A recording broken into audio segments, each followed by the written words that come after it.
Hello, and welcome to Famicast 235, your Famicast for the early part of December 2022. I'm your host, Danny Bivens, and today I'm joined by James Charlton. Oh. Merry Kwanzaa, Danny. Thank you. I needed that. And we're also joined by Ty Sugar. Hey, what's up, guys? What the fuck is Boxing Day? It's where we beat our families up with boxing gloves. Yes. In the UK, anyway. Oh, that sounds sick, actually. Yeah. Let's go. Yeah. This will teach you if you get me the wrong video game console, Dad. Mhm. Boom! What a jerk. Yeah. Yeah, so we're back. It's the first episode of December 2022. Yep. It is December. It's still technically November for like What? No, it isn't. Yeah, no. couple hours Just here in Japan. Yeah, just the way it worked out this time. James Allen's in the chat that time already. Hey, y'all. Hey, man. Thanks for dropping by. Christmas time or Famicast time? Both. Yes. It's always Christmas in Famicast land. Oh yeah, Exactly. give me a full screen, Danny. I got All right. to show off the new poster for the Christmas season, which will be for the next couple of episodes.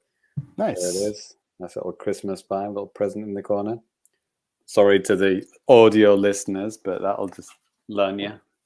Watch the video version at least once. Unless I throw it in the audio version or something, but It's a real treat. You gotta watch the first half a second of the video show because Danny has to pose for like before the video intro starts. yeah, It's man. like a split second where you see Danny and he always has to make a dumb face. It's great. Yep.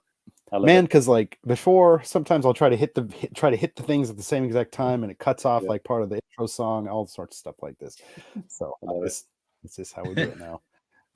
Treat. Lemonade It's a just popped into the chat too. He said, I have to put my Christmas decorations up tomorrow. Dude, I've had mine out since like November 5th. So Are you kidding me, Danny? no. Oh Jesus Christ! I You're had my one of those people. I put up my Halloween decorations on like September 5th. Right. Yeah. Like a normal crazy person would do. I worked at a department store for like 5 years, man. So yeah. You don't work there now, Danny. I don't know. Well, There I now. don't. That's true. But anyways, video games. You can take the Japan. man out of the department store, but you can't take the department store out the man? Question You mark? cannot. That's the saying. Right. But yeah, lots of cool gaming stuff to talk about today. We got some hot new games to talk about that'll be of interest to some of you out there, I'm sure. Got the news to talk about too. We're going to talk about the Mario Brothers movie trailer, the new one that just dropped this morning for us here in Japan, last night, maybe for you wherever you were. Yeah, some Smash drama is going on as well. We're going to be covering that. Yeah, it's pretty packed show today, so let's just go ahead and kick things off with some new business. New business. And I'll go ahead and kick things off here. So, Black Friday sale, that was a thing that's been happening kind of all over the world, even here in Japan. That's racist. Yes, thank you. To an extent. So, like, I wasn't even really planning on buying anything, really. But I was just kind of perusing the eShop, and I happened to come across a game that I was kind of interested in, and that is No Man's Sky on the Switch. Nice. Actually, yeah, I would thought that you might get that because like you did have it, right, Danny, back in the day on the whatever it was, the PS2, whatever. Yes, PS2. No, on the PS4. And yeah, man, because it's kind of crazy and hard to believe, but that game came out like 6 years ago, and I really had a good time with it. A lot of people were really upset because Hello Games did not deliver what they said they were going to do from the start. Like the game, there's a lot of things, quote unquote, like missing from the game. Like originally they're like, you can make bases everywhere, you can interact with other people, maybe in this vast universe and stuff, but it just didn't happen until like years and years of updates, basically kind of getting the game to the point where to basically kind of be what they said it would be when it came out. Again, like I never had a problem with the original like vanilla version of the game. I had a lot of fun with it. Like I played it just that summer in like 2016 and really loved it. Maybe for about 40 hours and like, I don't know, 8 days or something, 8 or 10 days or something crazy. 2016. Holy shit. Yeah. This game is that old. Yeah. Yeah. Mm-hmm. And it's It's out on everything now. I mean, it's on Game Pass too. As James loves us to remind everybody, I'm sure. Jesus Christ. But I mean, if you're not familiar with No Man's Sky, so this is a space exploration game. You're a little guy that basically is going around the galaxy, looking for stuff. I mean, essentially, you're trying to get, I think, to like the center of the galaxy and figure out like secrets of what the heck's going on and stuff. But I mean, while you're doing this, you have to like upgrade your ship, upgrade your suit, collect minerals, all sorts of stuff like that. Basically, you're trying to get, like I said, kind of closer to the center of the galaxy. And to do that, you need fuel for your ship, you need money for upgrades and all sorts of stuff like that. So, and Ty, did you ever try this one out, man? Nope. I might Okay. though. I'm a little bit interested. Yeah, and like I said, it's absolutely free on Game Pass. So like, Yeah. it's worth it, I'd say. I think. Yeah, it was interesting watching this game evolve from what it promised it would be to what it. No, wait, that's the wrong way around. to absolutely not what they promised it to be to what it promised to be. It was Right. really interesting, and actually they went kind of beyond that, didn't they? Like they did way more than they initially promised, and yeah, it looked awesome by the end of it. 6 years later. Right. I remember even at the time when I was playing it on PS4, I was thinking, like, man, I wish they had this on the Vita, because the Switch wasn't out yet. We didn't know what the Switch was going to be. And I just remember thinking, like, man, if I could have this in handheld mode, this would be freaking amazing, because this game is probably really boring the hell out of my wife. She's like literally falling asleep watching me play it on the TV. Now But yeah, for my time with the game so far, I think I just picked it up maybe on Sunday, and I've put in about 6 hours or so far. Physical? No, I Oh, picked it up okay. digitally. Oh, nice. How much is it? You got it from the Japan shop? Yeah. How much? I think the sale, it was about like 4,500 yen, but I had Oh wow. like some credits, eShop credits, like, so it was essentially about like 3,000 yen or something like that. So it's like it's a beer tier priced game. It's not like No, I mean, 8,000 yen or whatever. well, I mean, yeah, it's something like maybe 6,000 or something like that. Oh, okay. Without the discount, without your gold coins or whatever. Exactly. So I got it for about half off. So Wow. that was Good pretty deal. cool. Oh, Nice. wow. What's with the base building? Have you done much of that? Yeah, you can. Like, when you first start at the game, like, there's a couple of different modes that you can play through. Like, I played through basically what equates to like the original mode of the game, where it basically kind of like puts you through like tutorials to do different stuff, like craft a base. Is one of the things that you have to do too. And at first, it's just a janky wooden shack. It doesn't even have like four Nice. walls, just like 3 walls and a roof. But it protects you from the elements. Because the first planet I was on, it's really cold, so you got to kind of manage like that type of stuff. Manage your whatever, that type of thing on your suit, so you don't like freeze to death and die. Heat? Yeah. Yes, I mean, base building's a thing. You can unlock different blueprints and stuff like that, and build more and more impressive, better stuff. Yeah, there's a lot of. I mean, yeah, man. With that mode of the game, there's a lot of different things that you can do. It might not be for everybody, because and I think they've kind of realized that, because they've introduced some basically easier modes where people don't have to worry about the grind of getting materials and stuff like that. Basically, kind of making it a little bit easier for anybody to get into. Scrub mode. Got it. Basically, yeah. But so, Danny, from a technical point of view, is this like Doom on the Switch, or is this like Ark Survival on the Switch? The original version of Ark Survival. Where does it go? It's probably closer to Doom. I mean, there are some Nice. things that you can really tell they had to scale back, for the game visually. For the most part, though, the game does run pretty smooth. It runs at about 30 frames a second. Occasionally, when I'm leaving like the atmosphere or kicking into like my boosters when I'm in space, sometimes there was a little bit of like chugging. But like you do notice it when you're zipping across like planets. You see vegetation just kind of just pop up as it's kind of like loading up the textures and stuff like that. And sometimes it's kind of weird to kind of like bounce a little bit as they're popping up. It's a weird thing. I'm just surprised this game even runs. This is just one of those games where you just say, nah, this is never coming into a Nintendo console ever. I'd already just given up even the thought of it coming to Switch. And then there it is. Yeah, and I think even you can't really tell in the video quality here, but even like the quality, the texture quality on your spacesuit, it's definitely not great, especially when you can zoom in pretty far. Because I was playing in handheld mode most of the time, you don't really notice it, but when you pop it up on the TV, yeah, man, you can totally notice that it's kind of flat and just doesn't look that great. But I don't think that's the point. Well, I guess it depends on what you're looking for. For me, I really like the gameplay loop of just finding stuff, making money. Like this thing right now that's going on. I'm just shooting asteroids above a planet. I probably could have done it for hours, but I was like, okay, I can't keep doing this like all night long. I gotta, play with the cat and help out my wife with a couple of different things, stuff like that. So, but yeah, so I mean, it can be like a really addictive type of a thing, just doing like these menial tasks. Like I dig that. So nice. Cool. I'm glad that they went for the Doom route, not the cloud version, or just the shrink everything back till it barely looks like a video game like Ark Survival did. Oh, hey, but I mean, hey, those guys did turn it around a couple years later, right? Oh, that's true. Yeah, that's very like last month, right? Very recent. Yeah. So I mean, I think Doom might look better, but like I said, there are some moments where you're just like, okay. Well, it's a different thing, isn't it? I mean, Doom's exactly. very, this designed small spaces, right? This is a giant open world thing. Open procedurally generated things, and procedurally generated games usually are not my cup of tea. But I think just the idea of this, like procedurally generated worlds that are not, it's not endless, but it pretty much is. Like you can probably literally play this game for the rest of your life and keep finding new planets and stuff.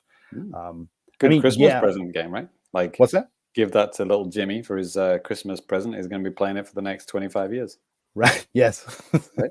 Get good, scrub. Yeah. Yeah. So I'm enjoying this. I'm probably going to keep playing it some more. I definitely recommend it if you guys are into like outer spacey type of stuff, or if you played it maybe on another platform. If you have Game Pass, I mean, as long as you have the space on your system or PC, give it a go. It's pretty cool. I'm assuming there's no like cross save from PC or everything like that, right? That was one thing I was looking into, and then I stopped because I forgot about it. Because I thought that would have been it's not totally out of the question, right? It's not out of the question because I mean several games do this. Maybe Witcher not 3. this one. What's that? Witcher 3.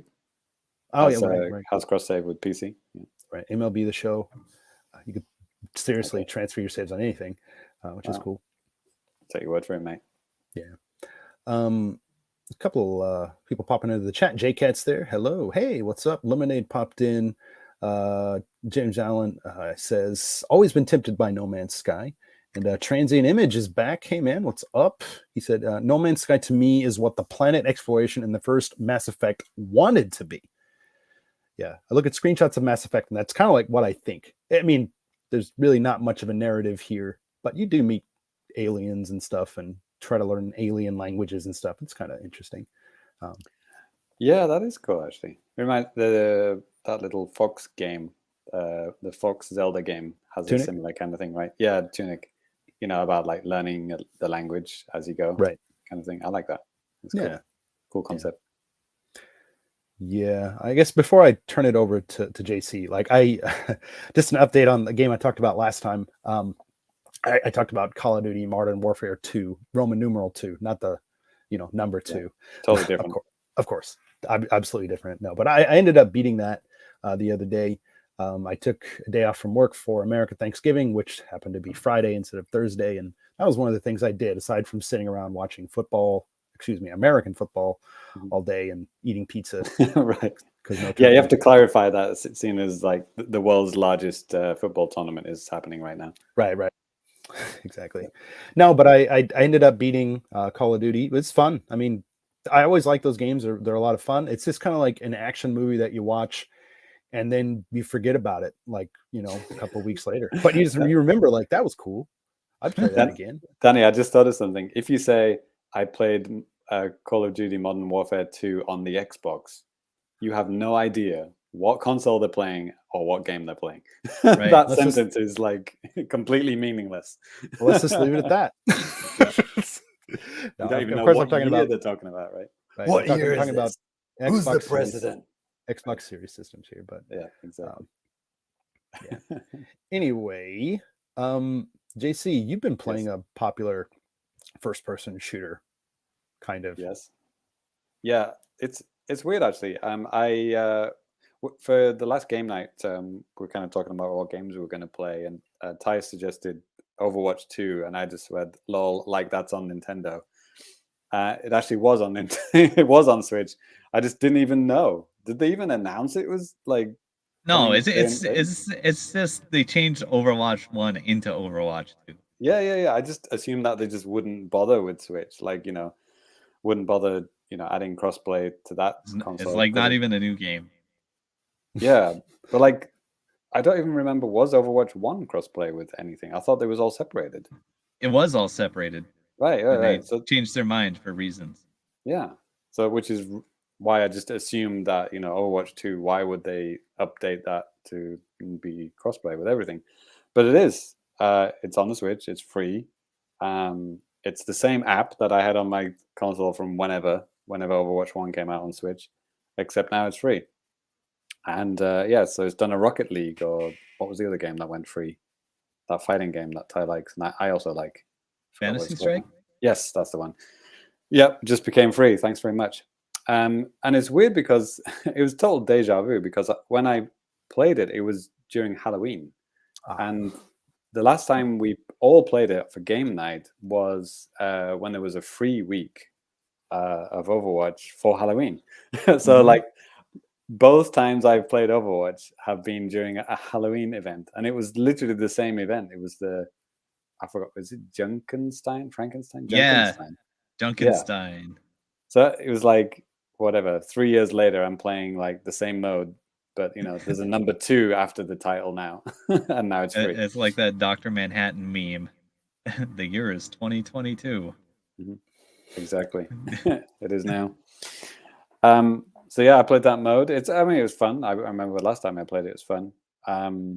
Like it's kind of like there's 4 of you against enemies. It's like player versus enemy, and then like boss creatures appear from time to time. That's right. And after you get used to the event, you like try to photobomb them.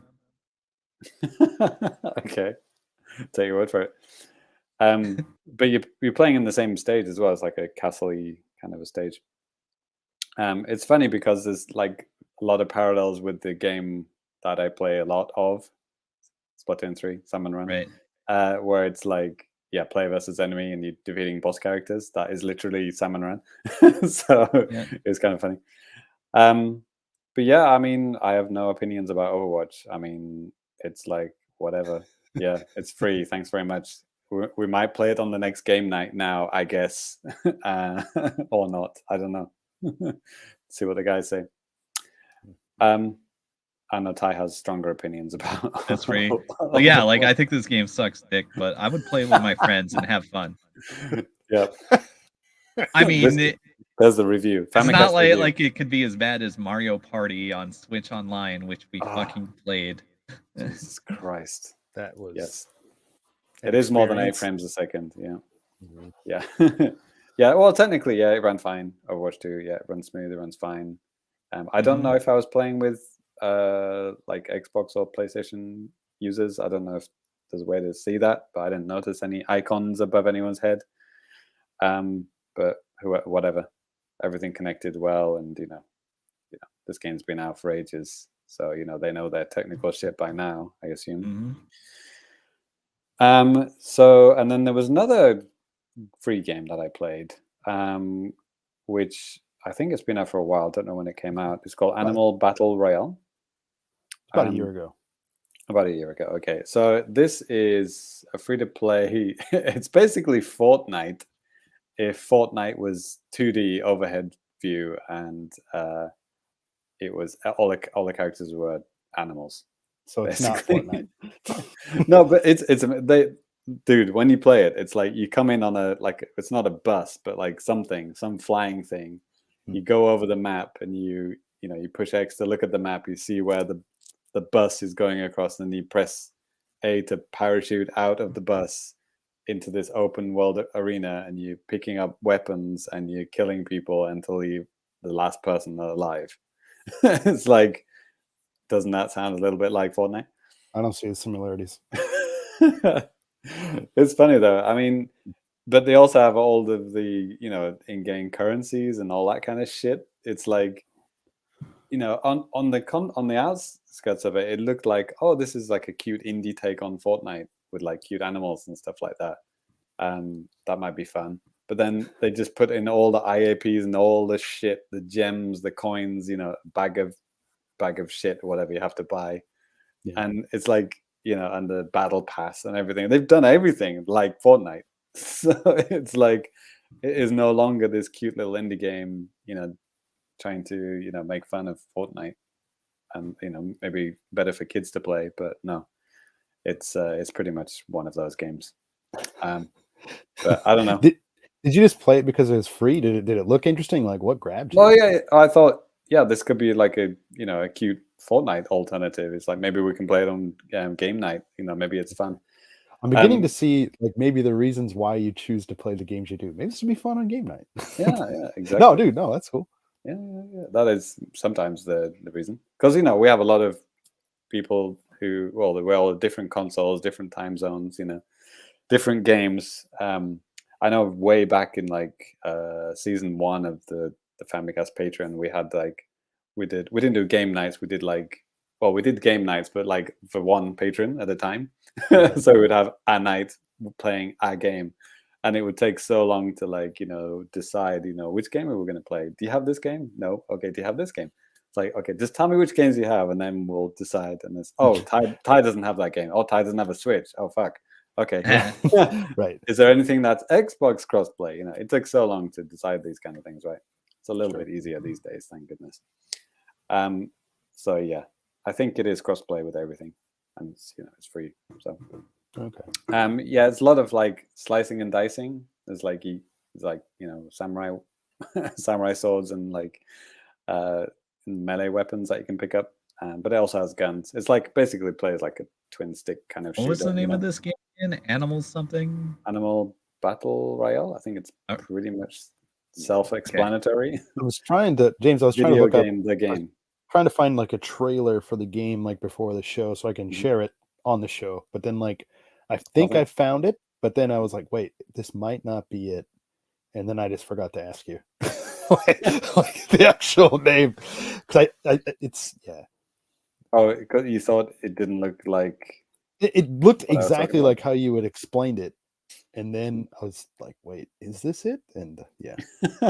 Well, I just did a quick search for it. The first thing that showed up was the game I'm talking about. I'll share the tab with you, and you can tell me was this the game that you saw? Animal Battle Royale though. Super Animal Royale. Shit. Yeah, that's why I was like, is this? I apologize. It's not Animal Battle Royale. It's Super Animal Royale. Even better, right? Right. Animal Battle Royale. No, it doesn't have the word battle in it. Okay. Yeah. Yes. Okay. Well, this was the one I saw then. Yeah, there it is. So yeah, this is pretty. Well, might as well just look at the screenshot now. Yeah, this is pretty much what it. Oh, Jesus Christ, that's terrible. Oh, there you go. Safe search off. Yeah, this is pretty much the vibe.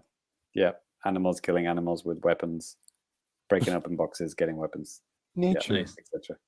Yep. Available now on the eShop for $0, except if you want to buy, items. Right. Cosmetics. Yep.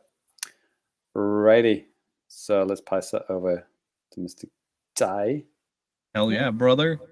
I've been playing some stuff. I finally finished getting all the achievements in Dead by Daylight again. So it's on to other games. Welcome to Groundhog Day, the podcast.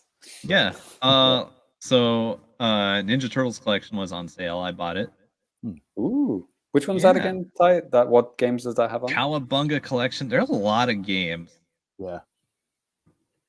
Let's see. There's like all 3 Rated Tournament Fighters games. Ooh. There's like all the Nintendo and Super Nintendo beat 'em up ones. Got Turtles Arcade, Turtles in Time Arcade. It has like the Genesis ones and the Game Boy ones. Oh, the Game Boy ones, nice. Yeah. So I picked it up a couple days ago, and first thing I did was play Tournament Fighters. Yes. Yeah, that game is sick. Yep. Yeah, it's It's download one of my favorite fighting games.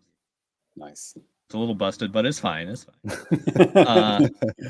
And I also went through Turtles in Time, the Super Nintendo. Nice. Just to go through it. And that's all I played so far. How many times do you rewind? I mean, you probably got to do it a lot. No, rewind zero times. Save scum 0 times. Ty's eye just twitched then. Oh, man, that must be the Mega Drive version of Tournament Fighters in this trailer. Jesus Christ, looks horrible. Yeah. Well, there's an NES one. Yeah, I think that one. Yeah, there's an NES Tournament Fighters, one of the very few one-on-one fighting games on NES. Yeah, I didn't even know that, and then until I saw this trailer, I was like, "Oh, okay." Well, you can't really tell which is the NES and which is the Mega Drive version. They got the same amount of colors. Oh, wow. You know, when you play there's a reason like the Genesis one never got popular. That game is broken as fuck. Is it press start to switch between kicks and punches? No, it's like once you get really good at that game with your fighting game brain, it's like first touch wins because like you get like an infinite or some shit. Nice. Yeah, it's like the Super Nintendo one. Yeah, that's the Genesis. Yeah, I can tell. Yeah, immediately. The Super Nintendo one is actually a pretty reasonable fighting game. Yeah.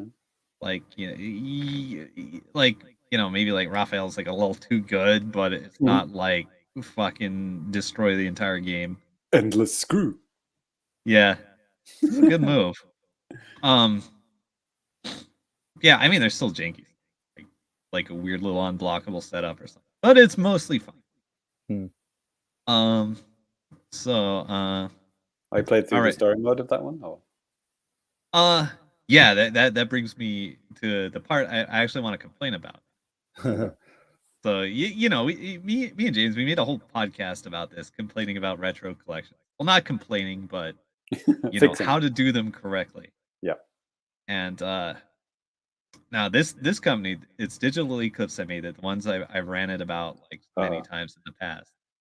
And like the kind of guys that don't want to put in control configs or like rollback netcode because they're like purely lazy. not like it's not in the budget. It's like, nah, we don't want to do it kind of stuff. They actually do have rollback netcode in this, which is great. I haven't actually tried it yet, but I'm pretty sure it's in there and it works fine. I haven't heard any complaints from anyone else. They're learning. Yeah, but I do want to complain about like the save scumming and rewinds and the achievement design. Like, I don't know if they have some sort of Switch version achievement thing, but on the Xbox, the achievements are there's just like one achievement for every game, and it's just basically beat the game. Oh, that's kind of lame. Very lazy. And they don't care if you like just save scum and rewind your way through the game. Oh no, they did it. Yeah, they did it. They did the bad achievement design. They did it. Oh man. So did they not listen to AC/DC episode 7? Jesus Christ. Right? We literally fixed this problem for them. We should send it to them for free. No, they have to send us $3. $3. We'll build them later. Yeah. I mean, like the extras, the presentation, everything is like super great. It's just like if you like if you're anything other than like a quote content tourist, I would say it kind of sucks because it's just play through the game and like can rewind and it doesn't feel like there's no badge of honor to be earned here. Basically, they failed at the last hurdle. They got almost everything right except that bit. Yeah, and it's actually extra nasty on Super Nintendo Tournament Fighters because like the story mode is the lamest mode. It's kind of like it's like an arcade mode with like like a little bit of text. Yeah, they got some cutscenes, right? Yeah, like cutscenes. Yeah, right. Basically non-existent. But the thing is, that mode doesn't have like the super moves, which is a core mechanic of the game, and you can only pick the 4 turtles. Right. And like, you could play like there's like a more arcadey mode where you can just pick any character and every character has a cool ending, and there's bonus stages and shit. It's like way better than the story mode. So like they should have done the achievement for that. Well, actually, they should have done a lot of different achievements, but yeah, it's the lamest thing. Like it just makes you play the worst part of the game to get the achievement. Right. And AZ brings up, well, obviously what James, or who said it, should have said, not fell at the last not fell at the last hurdle, fell at the last turtle. Tonight I died on turtle soup. Yes. Oh man, Yeah. Transient Image had a very traumatic childhood. He said he had the Genesis version of Tournament Fighters as a kid. It is so jank. He got that and Sonic Spinball Yeah, the same year, Christmas. He felt robbed. Yeah, no yeah. doubt. I feel like all the new Genesis owners got robbed when they switched out Sonic 2 as the pack-in for Sonic Spinball. What were they thinking? I did not own a Genesis, but my uncle got one. Okay, like really, my real uncle, Yeah, like got one with Where's it Sonic work again? Spinball, right? Works on Nintendo.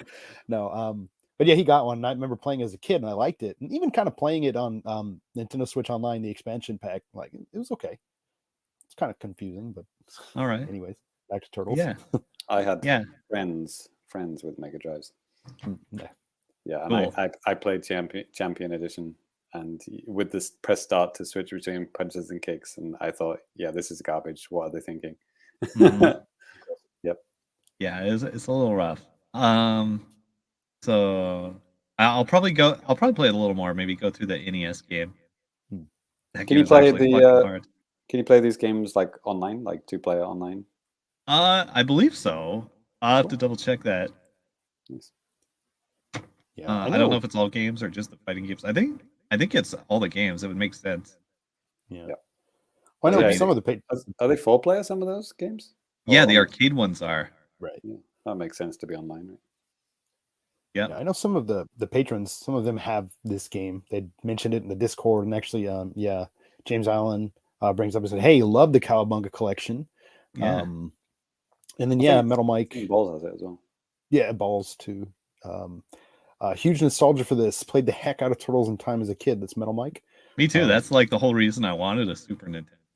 Man, like Time. I only played that at a friend's. Like we had Turtles 2, the arcade game on the NES, and then Manhattan Project. I love those games so much. Really great music, by the way, too. Yes. And yeah, I mean, Turtles in Time, just like looking at it again, like in the trailer that we had running earlier, like, man, that it looks so good, like compared to those NES games. I mean, not that those final 2 NES games were like awful looking or anything. Quite the contrary. Really, you should go to the arcade and play Guitar Freaks Drum Mania, because it's like the lead sound designer on that is the person that made all these Turtle game soundtracks. Ooh, you can get a little taste of that style. You can kind of figure out which ones that person did. Mitsuhiko Izumi. Okay. Yeah. What was the new quote unquote new Turtles game that looks like an old Turtles game? Was that released this year, right? Yeah, Shredder's Revenge. Wow, a lot of Turtles games this year. Yeah, that was done by the Streets of Rage guy. Right. And the music was done by the Sonic Mania guy. Yeah, I wonder if that'll show up in the Fammies next episode. Maybe, yeah, probably for the music nomination at least. Right. More on that later, I think. Yeah. Okay. So that's what I've been playing. Oh, there's one more game. I just started playing it last night, last minute edition. I downloaded and started playing PSO2. Fantasy Star Online. Yeah, PSO2, the new, what's it called? Because like, okay, I saw a promoted tweet offering me gacha waifu bullshit in PSO2, so I'm like, okay, I'll download it, see what we can do. Yeah, you had me at gacha. Right. So I might not pay for anything. I was just trying it out. Well, I mean, you should play it on the Switch via the cloud. No. It is on Switch. Is it a cloud game? It was originally when it came out. I don't know about right now. Probably it's I think that was like the first cloud game on Switch, I think. Yeah, maybe it was that, and then Resident Evil 7, and then Assassin's Creed Odyssey. Yeah. More like clown game. Yeah. So maybe I'll report back on that later. I basically just did like the whole introductory thing, and I was actually talking to my sister, who's a big PSO head, and she told me the game is really shallow and dumb. So you said, sign me up. Okay. Yeah. Yeah. Azek brings up, speaking of Konami, I picked up the Castlevania collection on a Black Friday deal. It's a similar kind of deal with achievements being just complete XXX game, blah, blah, blah, blah, blah. That kind of stuff.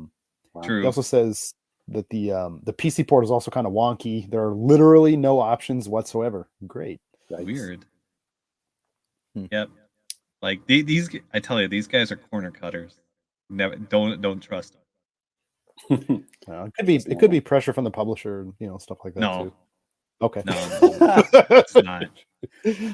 Don't put in features. Don't make it good.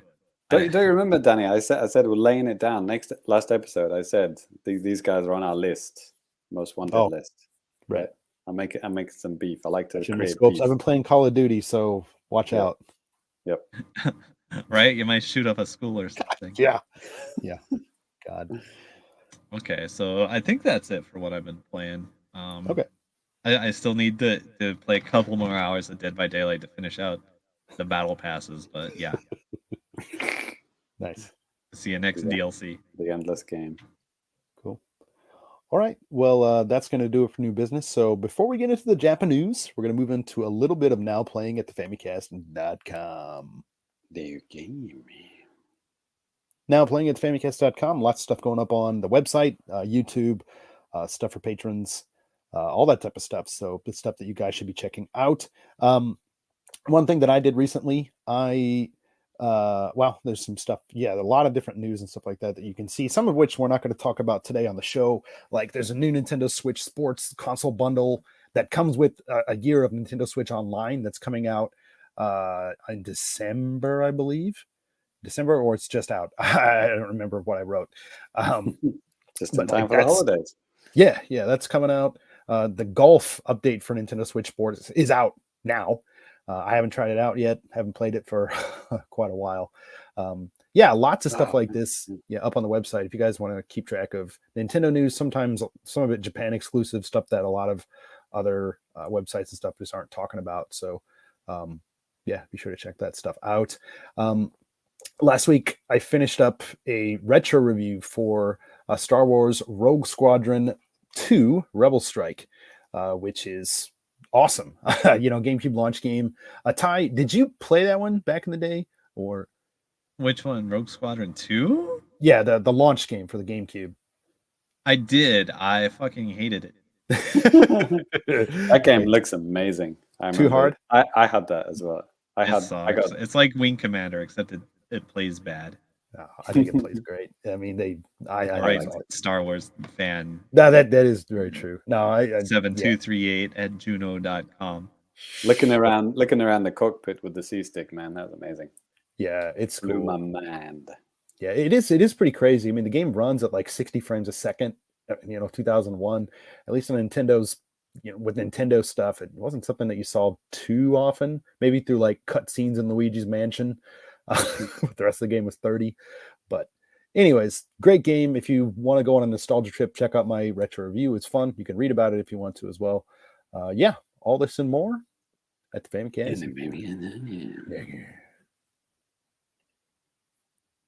All right. Actually, Danny, we have a little bit of breaking news there. Okay. Just as we were talking, this is part of now playing, I guess. Okay. Transient Image just became our latest Patreon. Oh, huzzah! Hey. Thank you. Welcome. We love you. You have decades of back catalog of shows to catch up on. Exactly. Not that much, but yeah. All of this in my That's it. It's awesome. All right. Cool. James, can you take that off the screen? Thank you. All right, actually, James, dude, what is coming up? JAPANews. That's right, folks. It's time for the JAPANews, the latest and greatest comings and goings of Japan and Nintendo, and some stuff you know about, some stuff you don't. We're here to let you know all about it. The first thing we're going to talk about, we mentioned it earlier in the show, and I think you all know. So, the second trailer for the Super Mario Brothers movie came out, and what do we think? Well, the interesting factoid, Danny, is it is the second trailer, but is the first trailer to be available in Japanese. Well, Yeah, you could the technically first trailer say wasn't. the other ones did always have subtitles and stuff. So Yeah, that doesn't count, Danny. it That's doesn't. like, oh shit, we need to add some subtitles so the Japanese audience can understand it. Yeah. Because up until now, it's been very heavily Hollywood focused. Like Miyamoto's come on doing is this the second direct he's done for the movie? And is like talking about all the Hollywood actors, like, oh, Chris-san, ANYA-SAN, you know, whatever. Who's Bowser again? Jack Black. Jack Black. Jack-san, yeah. And I'm like, okay, this is cool. He's introducing all the Hollywood actors in Japanese, calling them Jack-san and, you know, whatever, Anya-san. But like, they're saying it in Japanese, so the Japanese people are watching this. But does that mean that like they're gonna be the same actors for the Japanese version? It was very confusing because like they just subtitled it, they didn't dub it. Miyamoto was only introducing the Hollywood actors, even in the Japanese version. It's like, what the fuck is going on? Japan are infamous for not releasing animated movies like in the original language. They always dub them. Well, I mean, just to look at it like logically, it makes sense because, I mean, yes, there is a very small subset of people that might want to see animated movies in the original language, but I think it's just so small that they're like, okay, these movies are geared towards kids, so like it doesn't matter. Yeah, but it's basically just, you know, foreigners living in Japan or people who like to watch the original version in English, right. You know, which, you know, there are people like that. They like, sure, like they are in any country. Like people refuse to watch dubbed movies, right? Like, no, I'm not watching a Chinese kung fu movie in English. That's dumb because their lips are moving in weird ways.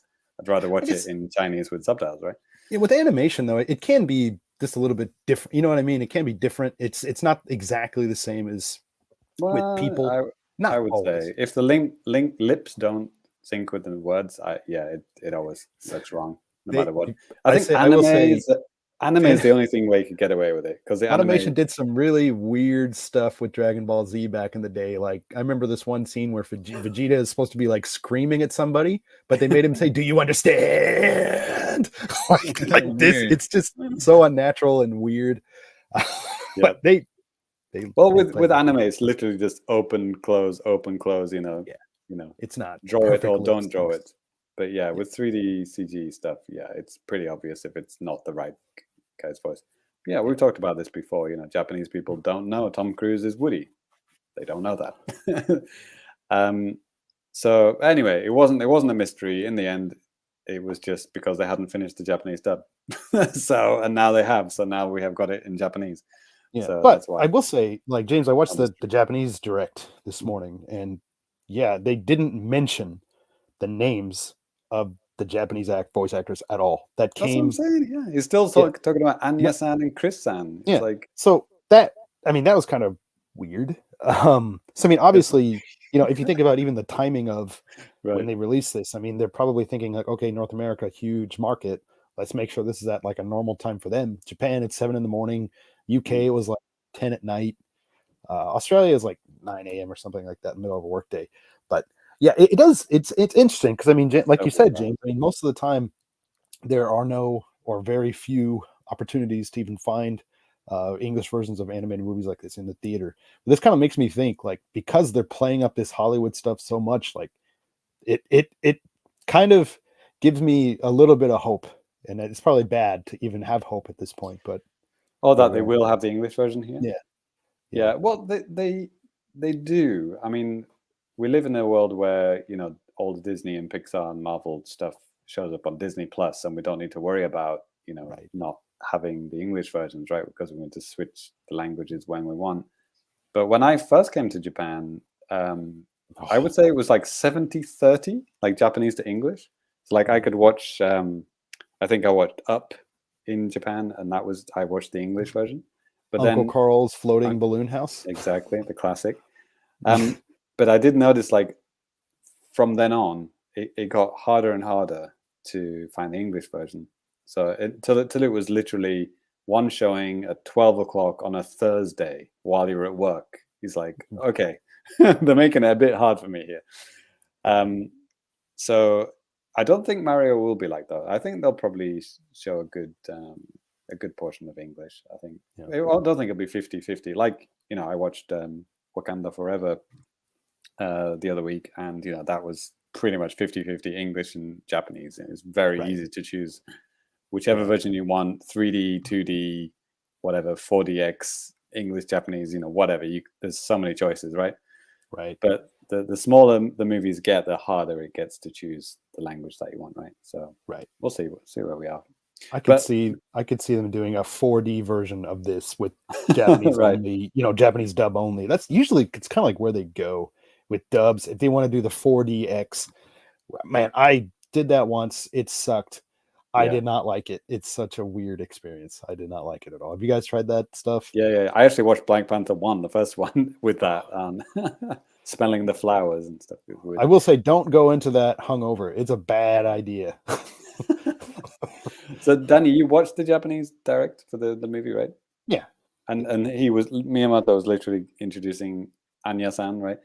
Yeah. So the weird thing about that is that he's saying, "Oh, this is Anya. She'll be playing Princess Peach, but not in the version you'll be watching, motherfuckers." It's just so weird. Why is he introducing an actress that Japanese people won't be listening to? It's like that's like what I said. That makes me think that maybe that's not the case. Then Yeah. But just crazy to actually talk about the trailer itself. Oh, okay. Right. No, it's a good aside because this is stuff that you won't hear about anywhere else because it's not a problem that anybody else has outside of Japan. But I mean, what do we think about this? Roll the trailer with the music on. Let's go. Boom. Yes. No, not going to roll the trailer, but I have some screenshots of the trailer if you want to take a look. Yeah.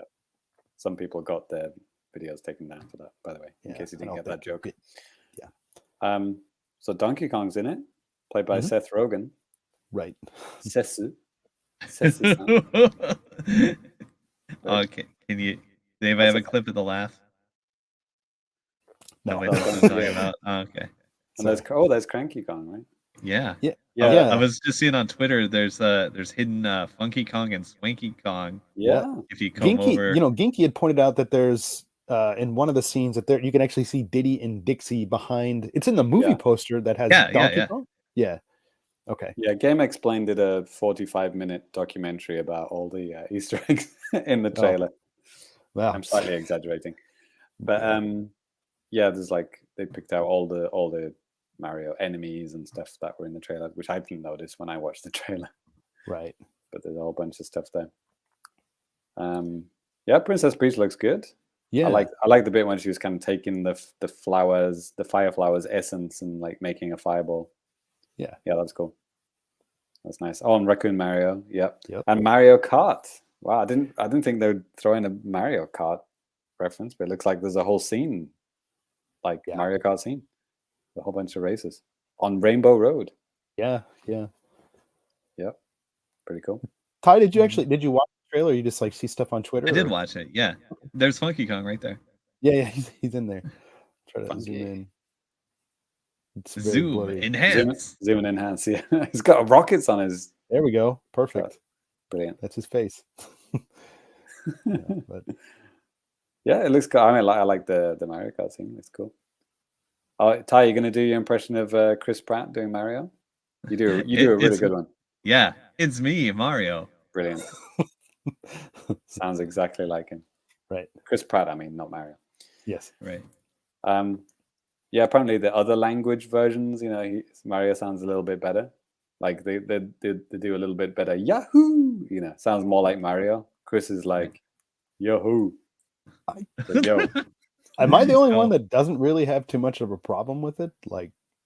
Whatever. It's fine. It's just just a bit boring. That's all. Yeah. I mean, not if he would offensive. if he would have leaned too much into impersonating Charles Martinet, people would bitch about that too. Yeah. Am I wrong? Have we talked about that? I don't think I mean, would. yeah, lean but different Charles people Martinet. would bitch outside of our demographic. Yeah. Charles Martinet is in Mario. Everyone just goes, who? Like, he's an unknown entity to anyone outside of the nerd circles, right? Right. Yeah. Just to go back to the Japanese thing too. Actually, Genki kind of chimed in here too. He's like, "Hey guys, can't wait for this one. Yeah, I hope they have the English version in Japan too. I will watch both if they do. Lol." Even watching the Japanese dubbed version, I think it's fine. Actually, it sounds good too. I didn't have any problems with it. There's some pretty, relatively big names that are kind of associated with it. I'm not like super familiar with like every Japanese voice actor ever or anything like that, but I did write up an article kind of talking about who these people are and some of the other stuff that they've appeared in. Like the guy that's playing Mario, his name is Mamoru Miyano. He is he played Riku in Kingdom Hearts, and also the guy with the skull face in Persona 5. So like, that's kind of, yes, I forgot his name, Ryuji or something. Princess Peach is an actress named Arisa Shida. She was actually in Buddy Mission Bond, the Japan only, Nintendo published Switch game. She's done well for herself, hasn't she? Come from a game that no one played to a Mario movie. Right. Right. And then Luigi's played by this guy named Tasuka Hatanaka. He's in My Hero Academia. Bowser is Kenta Miyake. He's in Astral Chain. He's also the main character in God of War Ragnarok as the. Wow, that's amazing. Yeah. Kratos is Bowser. Makes perfect sense. Yeah. Nice. And then Toad is this guy named Tomokazu Seki, who's played some like characters in Octopath Traveler and also Paper Mario: The Origami King. So did he play Toad in that? No. Just like another character, like some King Ali, I think is the name of the character's name. Interesting. So it's, I mean, you could, just look at Wikipedia for like all these. I think with the exception of the young person playing Princess Peach, everyone else's is in English, so you can see like their whole gamography and all the anime they've been in and movies and stuff like that too. So yeah, everyone should watch the Japanese version just to a comparison. You can hear Toad say "kawaii." Yeah. In the English version, he says "we're so adorable" or something like that, right? Yeah. There you go. Yeah. So it was a fun trailer. Even the Japanese one is great. I just, generally speaking, I really like this. I think it's going to be a fun movie. I'm probably gonna see it day one, as long as it's not sold out. I do like the line from the first trailer though, where the Penguin King says, "Do you yield?" Yeah. I love that line. Great. I do too. That was fun. Yep. Cool. Yeah. I mean, apart from Chris Pratt doing a pretty soft Mario, everyone else seems pretty good. Jack Black is a king. I love Jack Black. Yeah, Jack Black's awesome. Neverending Story 3, classic. He was one of the main villains in that movie. Really? Take your word for it, mate. Bad movie. Neverending Story. Yeah, I tried to sue them back in the 90s. Yeah. For misleading advertising. Right. Right then. Cool. What's next on James, the agenda? Take that next story, please. Well, Mario is in a kart in the Mario trailer, and Mario Kart is also getting new tracks in the game. How's that for a transition? So yeah, the third wave is coming in about a week from time of recording, December 8th, 7th in the US and Europe. So as usual, 8 tracks. There's 2 cups. A cup is 4 tracks, right? So 2 cups are going to be added, and yes, let's have a look. Well, we're looking at the trailer now. We also have an article on the website, right, Danny? Right. Yes. So we can look at the Goro Iwa. So what would that be in it? The rock cup, is that? The rock mushroom cup? I thought I had the English written right next to it. Yeah, it is rock cup. Yes, you're right. Okay. So that's going to have London Avenue, London Loop, Oh, the left is the Japanese one. I apologize. Actually, I'm just gonna. Oh no, you're sharing the video. I can't share I'll it. stop. Okay, it's better if we just all look at it together. So yeah, there are differences between the Japanese track titles and the English titles, in case you didn't know. So yeah, London Avenue. I didn't know it was called that. Is London Loop in English. No alliteration in the Japanese one. No. Is it called Avenue? Like literally in katakana? Avenue? I think so. I'd have to double check it. So hard to say in Japanese. That doesn't make sense. Then Teresa Lake is Boo Lake. Teresa is Boo, yeah. Rock Mountain, no change there. That's from the 3DS. Boo Lake is GBA. And London Loop is Mario Kart Tour. Maple Tree House, aka Maple Tree Way, from the Wii, makes up the last one of that one. That's the Rock Cup. And the Moon Cup is Berlinstrasse, aka Berlin Bypass.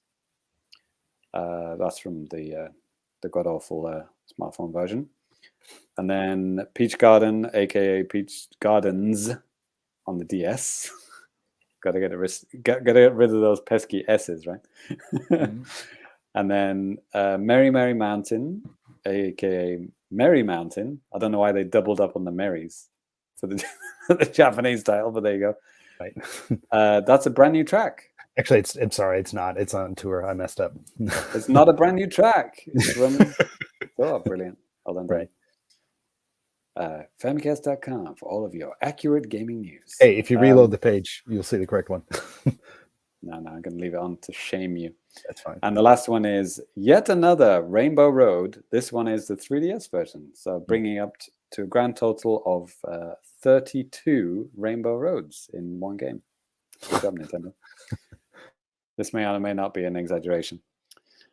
So yeah, if you don't have the, the expansion pass, you can buy those little cards from the convenience store for 2,500 yen. You could probably just buy it on the eShop as well, I'm assuming. Right. But yeah, or if you just got the expansion pass, you already have it. Right. So yeah, coming out next week, should be fun. Yeah. Check it out. Any favorites from these tracks? Merry Mountain, which is the English one? Merry Mountain. 2 Marys, 3, 15. That looks really cool. Like, what a great time to like put that into the console version, you know? Yeah, Boo Lake is a good one from the GBA one, and Maple Treeway from the Wii. That was a good one. That's with like the leaves that you can blast through, and then a mushroom may or may not pop out. Mm-hmm. And as much as I shit on the smartphone version, I do enjoy these remakes that they do because, you know, obviously I can play it not on a smartphone now. Right. And it's in widescreen and it looks better. Right. Yeah, because they're based on like countries and stuff. I think that's really cool. Yeah. Like London. I literally went to London this year. Early in the year, I went to London. Right. And actually, speaking of that London one, James, you talked about like, you know, with that being Avenue, looking at the Japanese webpage, you can see that too. Yeah, London Avenue. Holy shit, they did it. Yeah, so kind of bizarre that they would even put it in there like that, but yeah, boom, there it is. I would have just gone London Dodo or something like that. Right. That would have made more sense, right? Yeah, maybe just to make it just fresh. I don't know. Who knows what they were thinking. But interesting. Yeah. So yeah, that's it. Cool. Available soon. All right. Well, I'll take this next one. This is something that's right up my alley. Oh man. So I think I mentioned this like maybe the last episode or something like that, but I've been really watching a lot of wrestling here recently. Like I hadn't watched wrestling in like 20 years and like, holy shit. It's been a lot of fun. I subscribed to AEW's monthly thing through Fight TV. Really great way to be able to watch all this stuff. You know, not being in the same time zone when this stuff is like going on or being at work or just, I don't know, or whatever. It's kind of weird. I don't have anybody to talk to about this stuff, but nobody spoils any of the matches for me either. But yeah, so obviously at TGS, I played AEW Fight Forever. PC build on the show floor, got at the wrestling ring, all that type of stuff. That was fun. But yeah, they did actually give some kind of disappointing news during their last pay-per-view event just back on November 19th. And that is that AEW Fight Forever that is supposed to be coming out, blanket 2022. That is just been pushed back into 2023 sometime. So that kind of sucks. But, that gives them more time to kind of work on the game and stuff like that. I know some people were kind of complaining about like the visuals in this game, saying it looks kind of like crap or something like that. Maybe compared to like the really super realistic WWE games that came out on, more really, more powerful hardware, but it played like absolute trash. Yeah. Who cares if it looks like slightly more cartoony if it plays well? Yeah, exactly. But I think, lighting and stuff like that in this looks pretty good. Some of the characters, like the character on the screen right now, John Moxley, he's kind of like some thinning hair. So it's probably kind of hard to do that, on like a character model or something. But, they do it well enough, I guess. But no, I'm really looking forward to this game. I mean, like I said, did get to play a little bit at Tokyo Game Show. It was pretty solid, a little bit different than like No Mercy and WCW NW Revenge World Tour, etc., etc. But I mean, definitely in the same vein. I think they have like the same producer or director or something from those games. He's like on with this, and they're trying to make this actual true spiritual successor to those games. So I'm really looking forward to that. And is this coming to Switch, Denny? Yes, it's coming to everything, including the Switch. I think that's why they kind of had like more kind of like this, not artistic, but you know what I mean? It's just a little bit not as super hyper realistic. A little cartoony. It's a little video gamey. Yeah. I like it. It's made by Ukes. Yeah, exactly. There's no sweat dripping off, in real time or whatever, right? Right. They did have real-time sweat simulator. They did show some blood and stuff like that too, which that's cool. Because even in those N64 ones and stuff, they had blood. You could bust your guys open, like it's probably just be like a frame swap. You bust them in the head, and then just suddenly there's blood on their face or something. The head turns red. Yeah, the entire head. Yeah. But yeah, this looks like a pretty complete game. Hopefully, they can nail the landing. So we will see. Nice.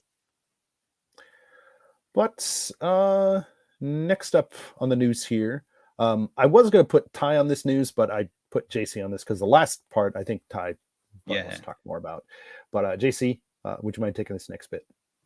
Right. Oh yeah, Pokemon. Yes, I love all the Pokemons. Oh, I know. Pokemon, when the guy comes out the thing and the Anyway. Yes, Pokemon Scarlet and Violet, the most buggy Nintendo game published in the last 25 years, and is, terrible, has sold 10 million units. Imagine that. In just 3 days, it is now the fastest selling Pokemon game of all time, and the fastest selling Switch game of all time. What? It's immediately broken Splatoon 3's record. Yes. Man, that sucks. Well, in Japan. Well, yeah. Yeah, exactly. Splatoon 3, good, well-made game, which should be played by everyone. And now this.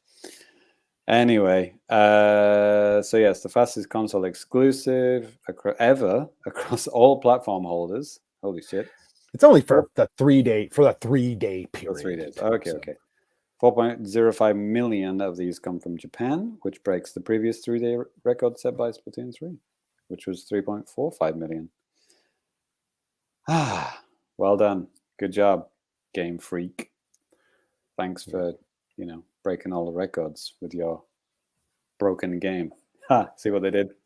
They broke records with a broken game. Brilliant. There it is. That's awful. It's terrible. I mean, I've seen so many clips of this on Twitter now. I mean, it's just ridiculous how people just falling through the floor, like textures which look worse than like a Nintendo 64 game. Like, it's really weird because we've all seen the videos and we've all seen how there are some instances where sometimes textures are just crap or there are some really bad glitches. But then I hear people on the other hand say sometimes you'll have weird stuff like this happen, but it's still more or less playable and fine with some really crazy exceptions. More or less playable. Well, I mean, when it comes to big things that we probably, the stuff that's stupendously stupid that you'll see happen on Twitter and stuff like that, I don't think that's stuff that probably happens to everybody. My You favorite can't- was a guy, he got on and off a scooter or something, and then his character just enlarged to like a Yeah. giant size. Right. So Like, I don't know. Like it's amazing. kind of weird because Pokemon Legends, Arceus, that I mean, yeah, it wasn't really a Right. looker, but it wasn't like terrible, and That's there what wasn't people are really that saying. 'Cause, many. like, I mean, this new one is supposed to be more open world. Like Arceus was like separated into areas, right? Right. This one is more open world, which I don't know if that gives them an excuse, but like, come on, guys. I mean, Yeah. do they not bug test these games? I mean, Yeah, this is technically a Nintendo first party game, even though they didn't actually make it themselves. But like, what is it? Is it classified as a first or second party game? Depends on where you're. No one Maybe the knows, right? region. It may because I forget. It's published by Nintendo. Some in one region, it's published by the Pokemon Company. Maybe here, and published by Nintendo elsewhere. I don't remember. It's funny because they were talking about this on the 8.4 podcast, and those guys have literally worked with Nintendo, have literally translated Nintendo games, and even they were not sure who owns Pokemon or who is, responsible for these kind of things. It's like, it's weird how all these things are just unknown, which is why when Pokemon Go came out, and the stocks for Nintendo soared by 2,000,000%, Right. because no one understands it. Right. So Even the people it's in the kind of game weird though, because I mean, yeah, a lot of people have already been saying this on social media, so I'm not going to pretend like I'm a genius for coming up with this or anything. But I mean, I think because the Pokemon Company is on like basically a yearly release cycle for Pokemon games, that really doesn't give them a lot of time to make things the way they should be. Excuse me. And like, I think if they would team up with somebody like Monolith Soft, guys that are really, really familiar with the Switch and making Open world high game. definition games and stuff like this. I mean, geez, man, they've been working closely with Nintendo for a long time. I mean, obviously you got Xenoblade. They put in some work on Breath of the Wild. More Xenoblade. I mean, so like these guys know the hardware in and out. I think that they could, probably maybe They make a don't little have better. enough money to pay for that, Danny. No. Just a small indie studio. Yeah, I know. Yeah, Gene say 64 in the chat. It's really actually kind of startling and really good revelation. Didn't know this, but his uncle actually owns Pokemon. So Wow, cool. wow. Tell him hi, please. You might Love not his have- work. What's up? He's a friend of mine, actually. Okay, cool. All right. Jinsei Well, Gamer. Gamer Boy. Ty, let's open up this can of worms. All right. So I guess this morning Japan time, a tweet went up from the Smash World Tour Never heard on of him. Twitter. The upcoming Smash World Tour Championships and the entirety of the 2023 Smash World Tour are canceled. Here's a huge document about why. Read everything. Yeah.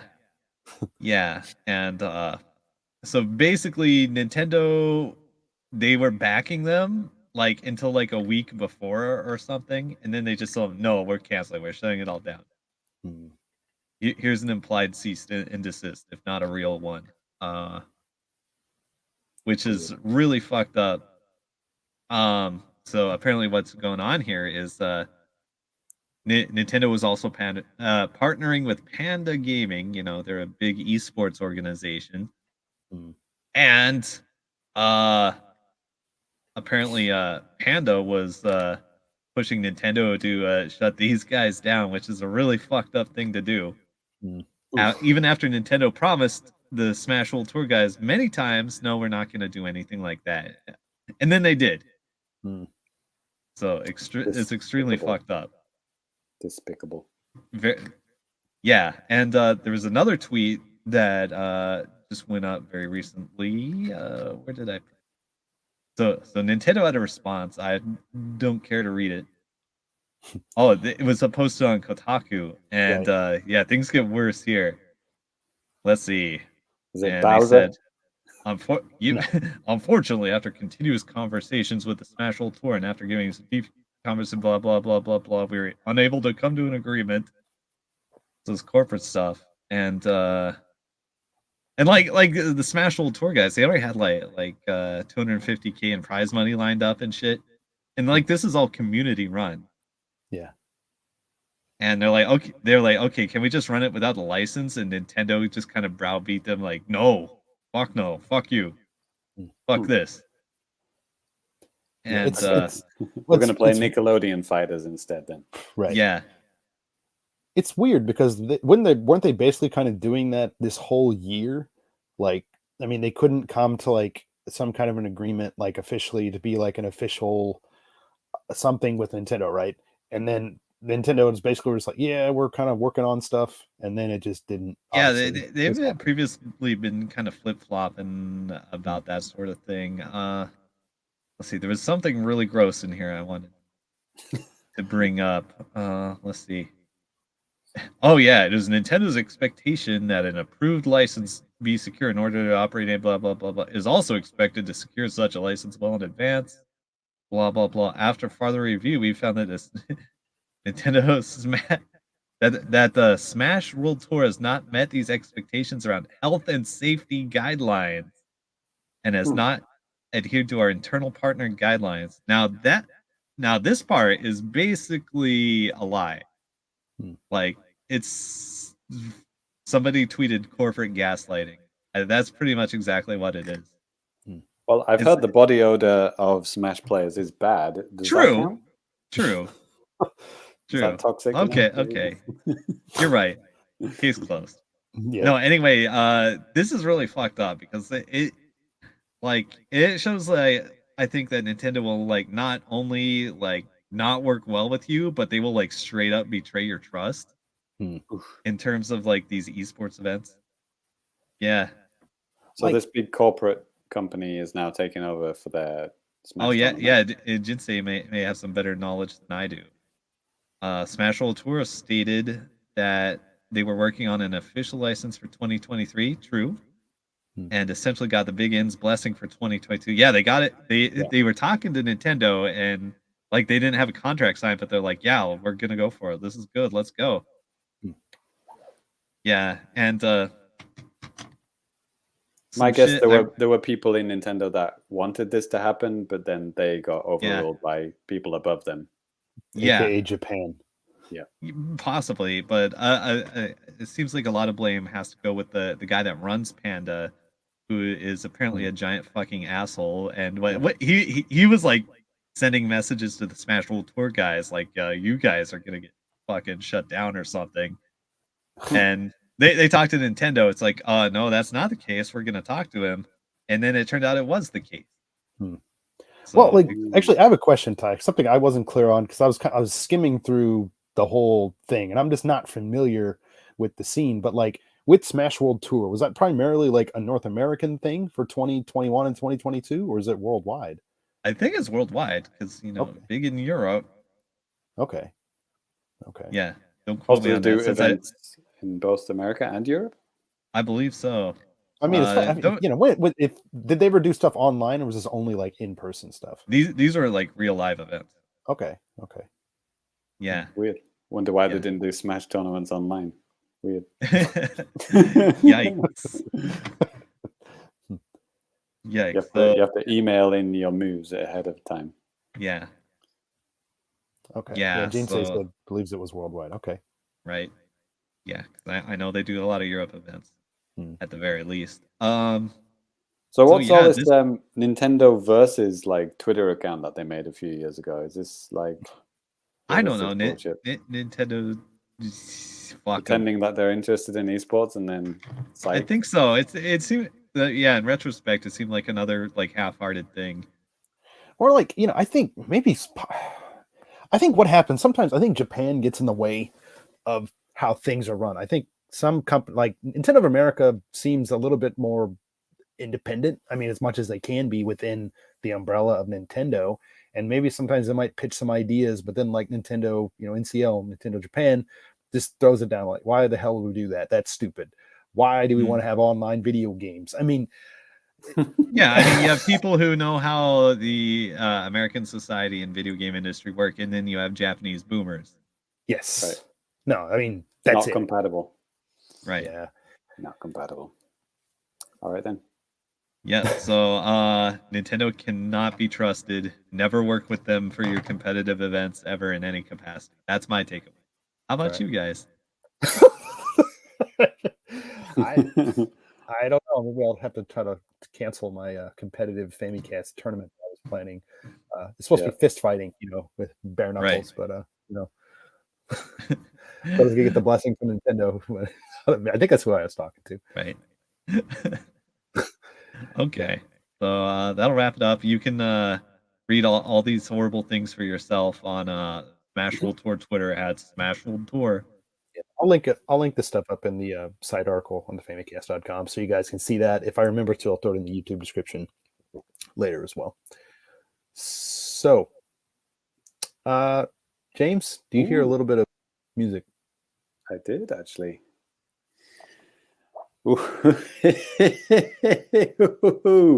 Yes, that music is the cue for the Fukubukuro of Fabulousness. Nice. Which, if you're new to the show, it's the part of the show where we tell you what games you're going to buy, whether you like it or not. Nice. So yeah, we're going to get these guys' opinions, and anyone in the chat, if you see something that looks good, shout it out, and we can recommend it for people to buy. So yeah, today we're going to do a usual. That is US under $10, Metacritic over 75%. So good games for under $10, basically. And the website is Deku Deals, in case you don't have it on your bookmarks already.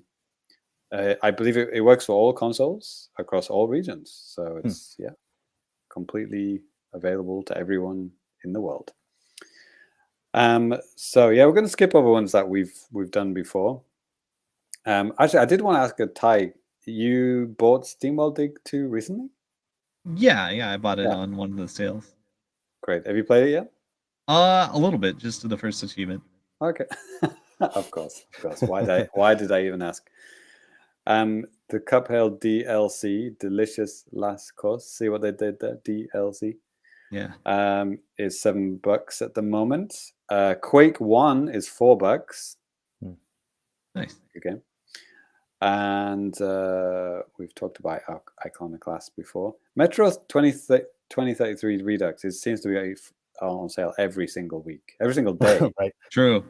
I don't think it's ever not on sale.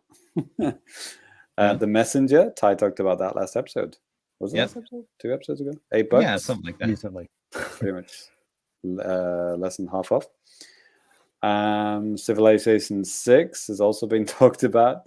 It probably doesn't run very well on the Switch, but it's $9. Who knows? Bioshock Collection. That's all 3 Bioshock games for $9.99. That is a ridiculous deal. I paid a lot more than that, so this kind of annoys me. So that you can now get it for $10. I mean, even just one of them, right? Even just one of these games is worth $10.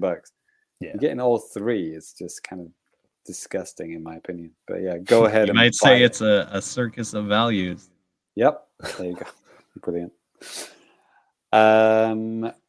So yeah, we've already talked about that one. There was another one here. Oh, Super Meat Boy, the first one is $4.94 if you don't have that yet. A couple of the Shovel Knight, what do you call them, DLCs, or what do you call them? What would you call them? Stories. Things are on sale. Anyway, Spectre of Torment is $5.69, and I believe the other one is also on sale. On Switch, is that a DLC add-on or is it a standalone? You buy the treasure trove or what? Or at least you could buy them all together, right? Yeah, that's how they had it. Like at first, I'm not sure what they did nowadays. Maybe they have it like piecemeal, but yeah, I think in piecemeal or you can buy everything together. Okay. World of Goo, a Wii classic, is available, $7.49. Good game, cool music. Yep. And there's the other Shovel Knight. The King of Cards is also $5.69. Yep, same price. Ni no Kuni, the 3D. Well, it was originally a DS game, right, Denny? Yes. And then I have it back here buried somewhere. This is like the remake, or like the big boy console remake. Yeah. This is maybe number 2.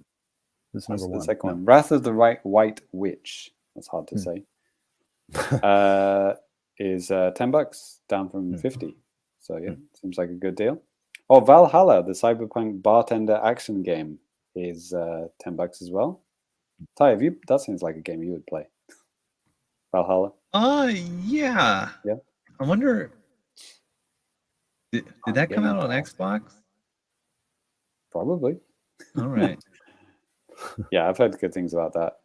Yeah, I think it was in my backlog somewhere, but I don't have any achievements in it.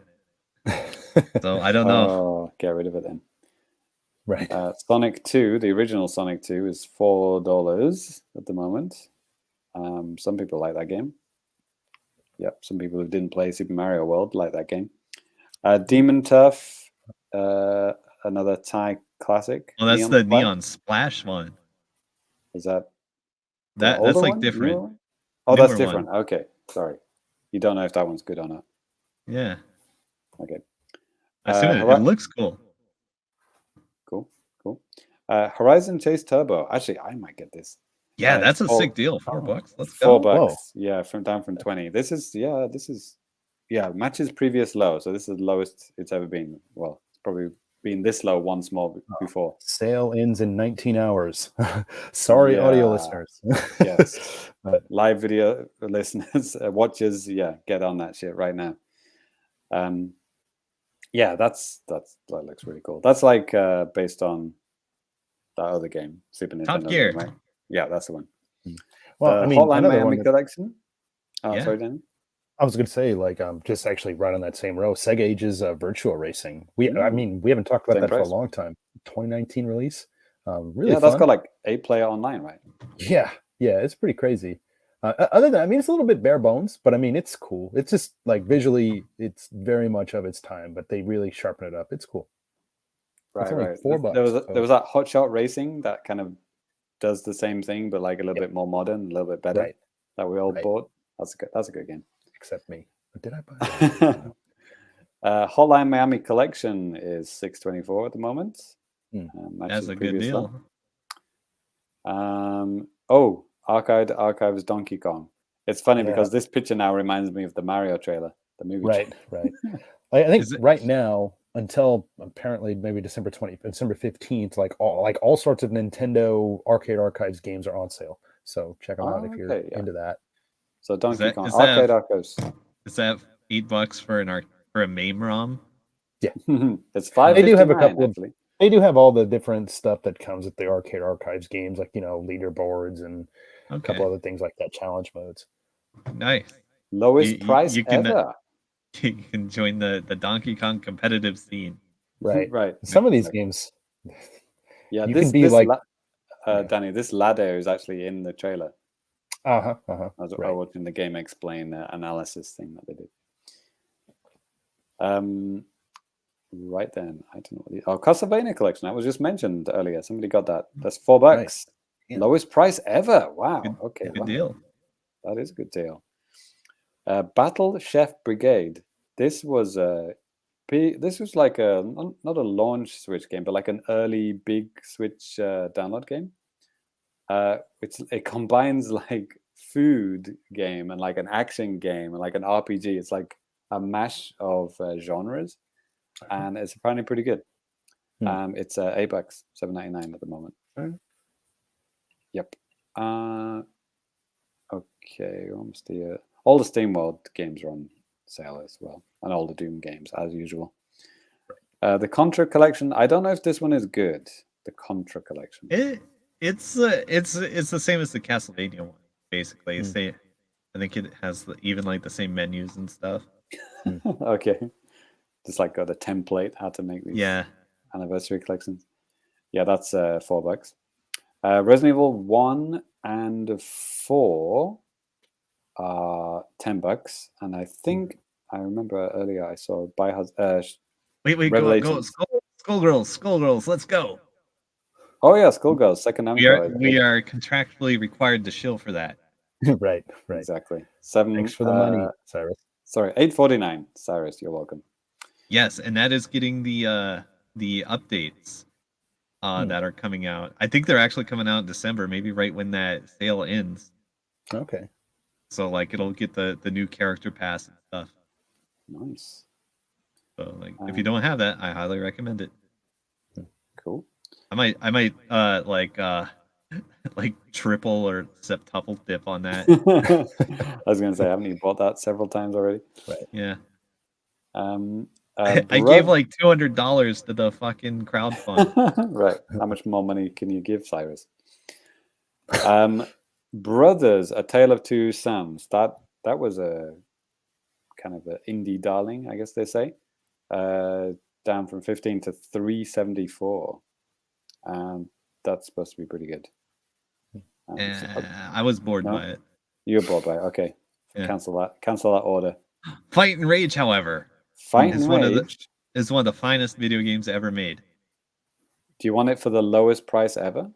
Yes, I do. $7. There you go. Danny, you bought this, right? I did. Yes, I know. I sold you with the Ninja Turtles 3 homage Right. level. And I still haven't played it. You need to get in on that shit. It's so fucking good. Yeah. This is what I was teasing about, where people get games for way less than what you paid for it. There it is. Right. Danny. When it got down to $3 on Steam once, and I just started gifting it to random people on my friends list. Nice. Oh, talking of Cyrus games, Indivisible is $7.49 as well. Yeah, pretty good. Previous lump. Danny, did you buy Wolfenstein 2 when it was on sale? For just about the same price in Yeah. It was like 800 yen or something. Great deal. Was. Great game. Yeah. You probably haven't played it, have you? No. It's a hefty download. I think it's downloaded. I might have deleted it. I don't remember. Brilliant. Among Us, if you don't have that yet for some reason, is $3.50. $3.50. I mean, that's just a non-brainer. Just buy it, download it. Fucking Jesus Christ, what's wrong with you? It's always a good time. Oh, there it is. Resident Evil Revelations. Yeah, same price, $7.99. So I guess not all the Resident Evil games, but a lot of them are on sale. They should be. There's a sale going on in Japan for those games too. So, ooh, Duke Nukem 3D 20th Anniversary World Tour is $2. Lowest price ever.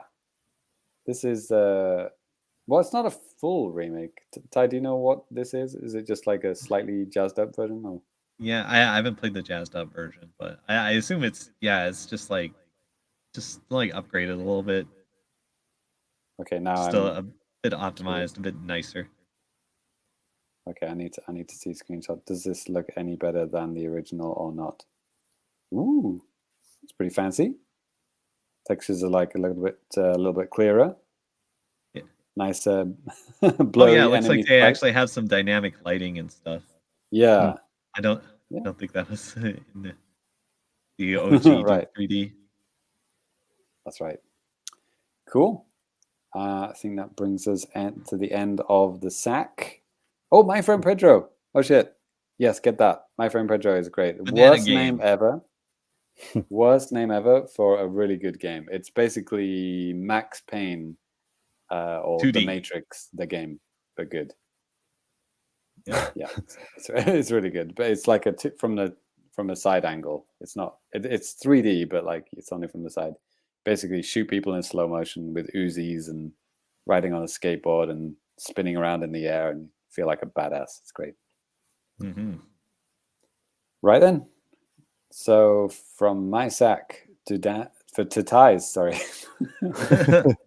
No one touches my sack. No one touches Danny. Nobody wants to. I know. Danny. Ty, tell us what is in your magical sack of anime goodness. Oh, we're about to find out because I have no idea. This may be the smallest one to date. I'm not sure. I only have 3 boxes. Okay. Yep. Trying to cut back. I have cut back on the actual spending part, so most of this stuff is probably pretty close to free. Let's go. The best price. Yeah, I did. I think probably since last episode, I got 2 free anime figures from Tokyo Catch. Okay. Nice. Yeah. Let's see. So this is from Taito Catcher. I have no idea what's in here, but it's lightweight. It's small. It's probably plush and cute. It is. Ooh, it's a little Nier Automata anime-chan. Okay. Oh, Nia, right. Yeah. Available now on Switch. Yeah, there was like a set. There's like a set of like 3. I was trying to get another funny looking one too, but this is the only one I got so far. So yeah, that's cute. I'll throw it in my giant bag of like little tiny plush charm characters. Just for They've any of been- you guys out there too, we have links for how to play these games in like show notes, on the side article and stuff like that. So if this is something that you guys want to try out, and be just like Ty, you can. Yeah, don't. I will say this, Ty, like I was watching this TV show the other day, where these people, it's a Japanese one, these people go in and clean out just like a complete and utter shithole of like an apartment. The apartment is probably about like, oh man, this is like one of those tiny one-room apartments with the tiny like half loft. The guy had literal garbage everywhere.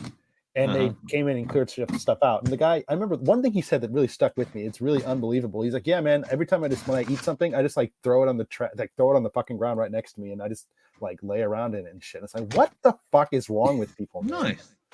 He's Like, living the dream. Okay. I was going to say, did you see Ty in this episode? Or No, Ty, I mean, you look at Ty, it's an organized mess. You know, he can at least like move around. Well, True. we can't see the floor, to be honest. So Well, Also true. you'd have to tilt the camera down. Yes, it's here. All right, so this is from Toiva. What do I have? I have a horse girl. Uh-oh. Uma Musume Gotcha, whatever. This one's plush. It's cute. Yay!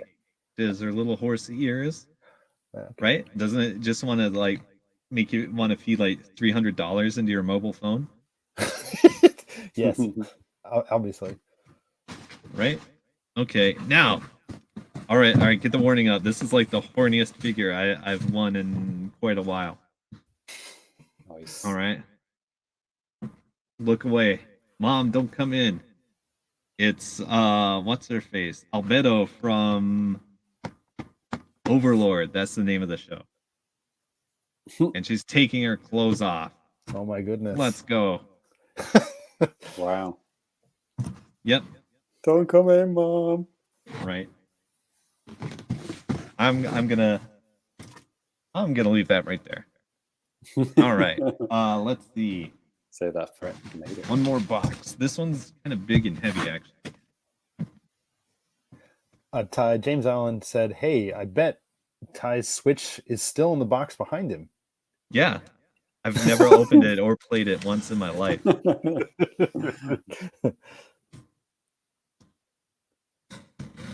No, actually, it's hooked up over there. Yeah. All right, so this box must be from Tokyo Catch. Tokyo Catch is my favorite site, by the way. I actually talked my buddy Jinsei in the chat into trying it out the other day. Ooh. Jinsei, how about it, man? You get any cool swag? Sound off in the comments. Leave us Now a he lives thumbs in a up. box under a bridge. Mm-hmm. All right. Oh man. Okay. We know where you live. That's what the note says. All right. Let's get the cute stuff first. I have a little plush. It's one of those fucking quintuplets, and she has little cat ears. Metsu Right? Kawaii. Nice. Yeah, it's super cute. All right, that'll probably fall over later. All right, what do we got? All right, we got another one of these relax time figures. It's a Hololive. It's what's her face? The cat girl. You like VTubers? No, Do you like movies about gladiators? Yes. Okay, this is great. I love her. I love Hololive. I love VTubers. Have you ever been to a Turkish prison? Yes. My brain is turned into mush. Okay, there we go. Now we got one more super horny figure. Let's go. Here we go. This is Yep, there you go. This is the one that's getting us demonetized this week. It's what's her face from that time I was turned into a slime or whatever the name of the show is. Okay. Yep. This one's heavy. It is a pretty big figure. All right. Nice. So yes, that's the anime trash. Cool. While right. we're on the subject, Ty, I found a really good game for you to Oh, yeah? play during this this Christmas season. Have you Let's seen go. You may already have it. If you already have it, I apologize. But What can is you try this? and guess what the name of this game is? Is it a Senran Kagura spinoff? It may. Oh, no, It I may. have seen this. This one's they even blurred out this screenshot. Thank goodness. Okay. Whoa. Is this on Switch? This is on Switch. It Whoa. is called. Are you ready for it? I'm ready. It's like a hentai girl something. It's a name called like that. Yes. Elves Elves Christmas Hentai Puzzle. Nintendo eShop MSRP $3. All right, I'm in. Let's There you go. go. Let's go. That's your Christmas present from me. Available now. Wow. Wow. Wait, I forget. Can you gift games on Switch right now? No, you can't. No. Damn. You can only do that on the Wii. That's been fucked. on the Fammies most requested for a long time. Right. Well, actually, speaking of the Fammies, yes. Did say. Let's show this one. That Yeah. goes through, but the Smash Tour got pulled. Right. Right. Exactly. Right. Unbelievable. Brilliant. Unbelievable. Exactly. Jinsei Not also enough did money say in it. that he had some bad luck with the old UFO catchers there. Ty, thanks a lot, jerk. Yep. Well, at least he didn't put any money in, I hope. Yeah. Or did he? But like, if you put in like $20 or whatever in Tokyo Catch, you get a free daily play for life. So Really? that's a pretty okay deal. Yeah. And if you play it, I mean, yeah. Yeah. Whatever. And I've won a decent number of prizes in the last year just using my free daily play. Oh, cool. All right. Well, to kind of change gears here just a little bit, the next episode of the show, it's not going to be a regular show. It's going to be the Fammies, our yearly awards show. And James is going to give you a bit of a preview about what we can expect. That's right. So yeah, to watch the episode will be 236. 236 will be the last episode of 2022. And it is a spectacular, probably going to be the longest episode of the year. Always ends up being at least 2.5, probably 3 hours long, depending on how long we go. But yeah, it's a good time, and you should definitely get involved. You guys at home can get involved. We'll be running polls on Twitter. If you, when we put our nominations up, you can get involved that way. Our patrons will be sending us their list of games that they want to be nominated. And yeah, we'll hash it all out in the next episode. Should be fun. So we have a bunch of awards that we like to give out. And we've rejiggered them a little bit. We put some on hiatus and they're coming back this year. You'll probably be able to guess which one I'm talking about. But the one that we always do is our top 5, and we do our top 5 by most played, because it's probably the game that you play the most is the one that you like the most, right? Makes sense. It's the rule that we've had since the birth of the Famicast, and we've I hate it, but it makes sense. Yeah, exactly. Danny plays games that he hates the most, which is why he doesn't like it the way we do it. Yes. So if you guys want to get involved in that way, you can send us your top 5 most played games. So yeah, go to your Switch profile or whatever, and just make a note of how many hours have played. And the only rule that we ask for is that the games have to have come out in 2022. Yeah. So yeah, anything that came out this year is okay on the Switch.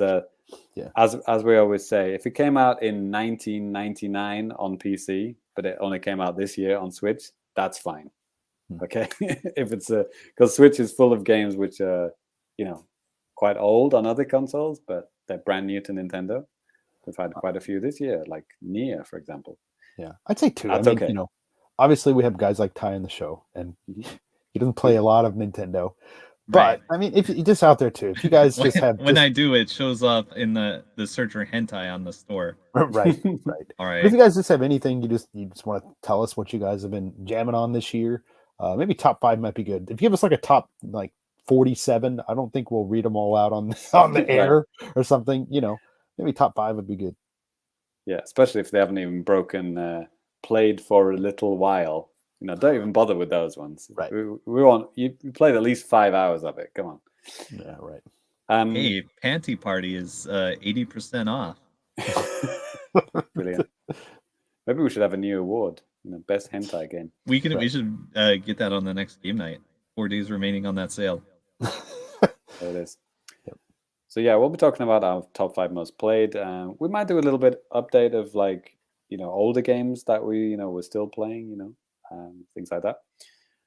And then let's go to the main award. So we'll talk about online game of the year. Mm-hmm. So yeah, online games that came out this year. Okay. So Danny, are we going to read out the nominations we have so far, and then just to give people idea, and then people are going to add more, and then we'll add it to the next show? I mean, we could, but yeah. Well, the nominations we have so far, anyway. This is not the final list. No. They will be. If you send us more, we will add them to the list. But right now, all we have is Splatoon 3, Fall Guys, Mario Strikers Battle League, with or without football, and Nintendo Switch Sports. All right. And then we'll be moving on to Please Stop of the Year. Always a fun one. And yeah, we need some nominations for this one. The only one that we have so far is Family Crew members talking about the Xbox too much on the show. Ty, why'd you put that there? I love Xbox. Disappointment of the Year is the nominations we have so far is Resident Evil 7, 8, 2 makes, remake, all coming to Switch via the cloud.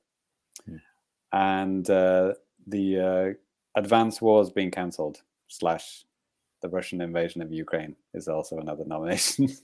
For the oh yeah, fuck! Wasn't that supposed to be out in spring? Jesus Christ! Right, pretty much. And then to cancel that, to balance that one out, we have Pleasant Surprise of the Year. And for that one, we have Resident Evil 7, 8, 2 make, 3 make coming to the Switch by the cloud. See what I did there? Anyway, right. No, there were a couple of those type of situations last year too. So yeah. Live Alive, the game that came out, localized for the first time ever. And then we have TGS Game of the Year, which was cancelled for the last 2 years. So this is the first time we've done it for a while. It's back. So if you want to see what games we played, we have a hub page dedicated to that on the site. If you want to see what we played, if you missed that. But the nominations we have so far, we got Super Bomberman R2, SpongeBob SquarePants, Dragon Ball The Breakers, AEW Fight Forever, Crisis Core, and The Company Man. Those games all came out this year, and we played it on TGS. Or maybe haven't come out yet, but some of them, I think. Yeah, most of them come out this year or early next year. And then we have another award called, we played it a little bit this year, but we really want to play more in 2023. So yeah, these are games that we haven't played enough of, so we want to talk about it next year as well. Then we have everyone's favorite complete garbage of the year, and the only nominations we have so far are Chocobo GP and Pokemon Violet and Scarlet. Wasn't Chocobo GP 2021? Was it? It's mine to check that one. Yeah, if it was, we'll trust me, we're professionals. Dates. Yeah, this is it's going to be fact checked by the time the show goes live. Exactly. Maybe, unless we forget. All I remember is Balan Wonderworld, won that last year. Right. And then number 8 is the game that really should be on Switch of the year. And this is amazing because this podcast has made several games come to Switch thanks to this award. So you're welcome. So this list is getting kind of shorter and shorter, actually. There's quite not that many games left that are not on Switch. But the ones that are still not on Switch, that we want to be on Switch, we have so far are the Wind Waker and Twilight Princess remakes, Rumbleverse, Metal Gear Solid, literally any Metal Gear Solid game, and Dreamcast games, and any Fallout game as well. Yeah, they've been on for a long time. But yeah, there's a whole bunch of games that we have made happen. So you're welcome. Yes. And Clout then of Famicast. Online Game of the Year, nothing N64 Online. Yeah, that's true. Right. Next one is Indie Game of the Year. So for that one, so far we have Fire Girl, Cloud Gardens, Agent Intercept, and Curse to Golf. So yeah, we need more nominations for that one. So yeah, send those in. And then we have Best Game that didn't get a mention last year because they released too late last year. So yeah, we're talking about games that came out in December 2021 last year. So it was like they probably came out after the Fammies, so we couldn't even talk about it, right? Right. Or yeah, exactly. It does happen, right? So probably Yeah, there'll be no. games released in December, in 2022 December. Crisis Core Final Fantasy 7 comes out like the day before the last episode. Yes. So, yeah, so like a couple of things like that. Yeah. So that'll probably be added on there. And then what else we got? We got Ongoing Game of the Year. So the rule for this one is that it has to be a game that's got DLC or some kind of big update this year.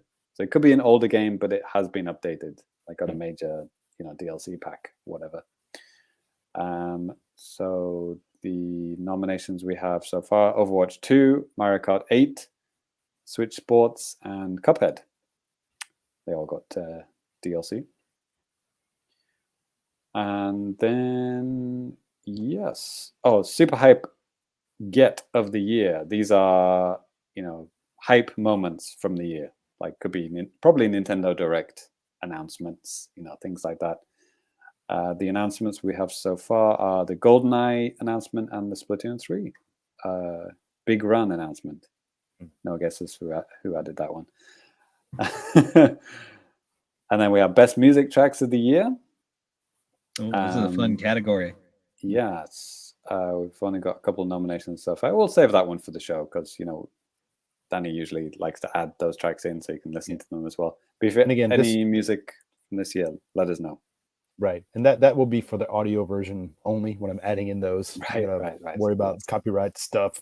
It wouldn't like shut down our channel or whatever, but just kind of annoying. But. Yeah. And then we all have our own kind of special awards that seem to change from year to year. Like in the past, Danny's done like a sports award and stuff like that, right? I've done like, meme of the year.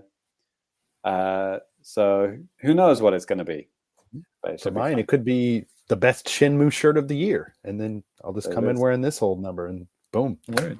Exactly. What if I come in wearing a different and much better Shenmue shirt? Well, then you'd win. Step up your game, Ty. Let's go. Hey, I'll throw I down. dared to ask Ty, like, what, like, best, crane game get of the year? I mean, it would take him about, 24 hours to go through everything that he got? I mean, to be fair, we have 2 weeks, from today. So just dive in, man, and come back out for air, like, every couple hours or whatever. And right. Yep. So that's pretty much it. So your guys' homework is to sort through your profiles, see what games you've been playing this year, and just make sure it's a 2022 release. Okay.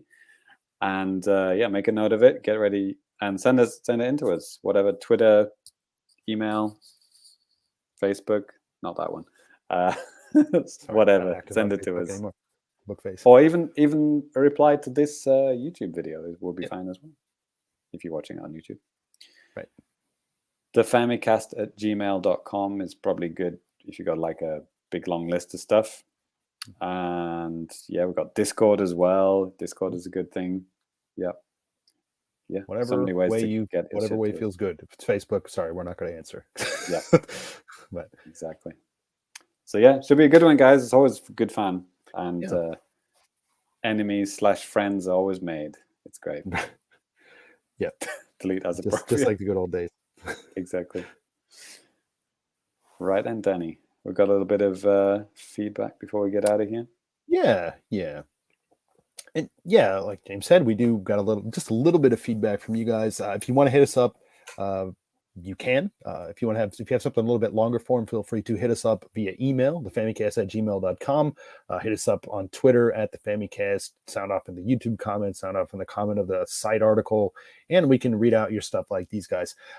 One thing that I was going to bring up here, James, real quickly, is as a comment from the last episode, and this is from our good buddy John Cario, who has been making some, commenting on a couple of the past episodes, stuff like this. And I'll go ahead and just kind of share this here so that we can see it. Oh boy, where are we at? Here we go. So last episode, Ty actually did kind of like a TED talk, basically, of Dead by Daylight, kind of like giving out strategies and stuff like that. And it was really cool. And John Cario liked that as well. He went on to say the maps were a great way to explain the flow and metadata in Dead by Daylight. It got a nice John Madden touch. Hold on. I got a nice John Madden touch. I could see James using this for explaining Splatoon techniques, Danny explaining a sports game strategy for with one or something similar. 10 out of 10 TED Talk, better than actual TED Talks now. So, boom. Nice. Maybe if I run out of anime trash to win, maybe I'll switch to like a Dead by Daylight map strategy or something. Right. Nice. Patreon exclusive coming soon. Let me tell you about TL walls. Yeah. James, was there anything on Twitter that you wanted to share? Just a couple of tweets, maybe from the last episode, I think, because got one from a friend of the show, Jay Cat. Don't know if she's in the chat right now, but she commented on the thumbnail for the last episode. She said, "Oh, you did use the Anya plushie for the thumbnail." Yep. I wasn't you aware might be that I did able that. to see it. You can see it in my background right now. It's up there.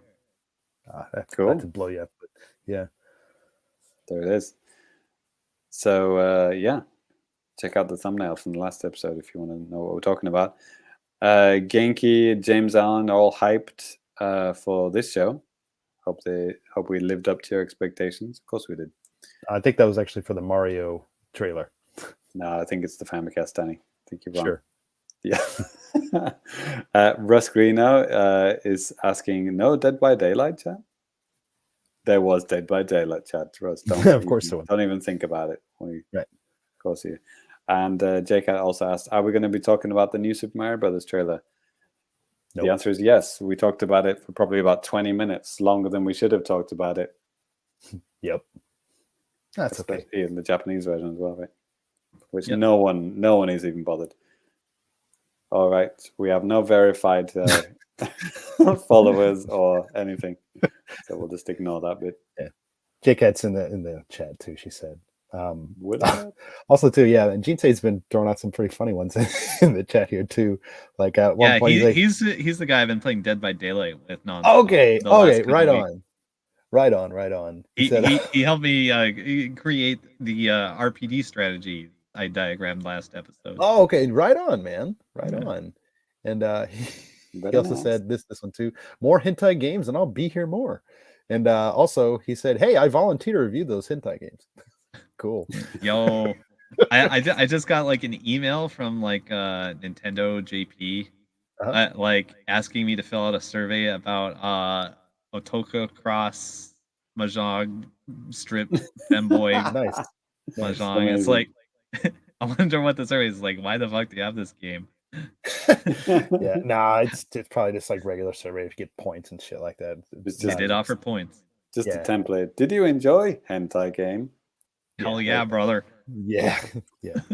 And also a big shout out once again to Transient Image, who became our patron live on the show, which has never happened before. That's awesome. Yeah. Much appreciated. And I just checked it. He did join the $3 tier. So yeah, he's getting 79 episodes, exclusive episodes, including the Armchair Designers Club ACDC episode that we talked about this episode.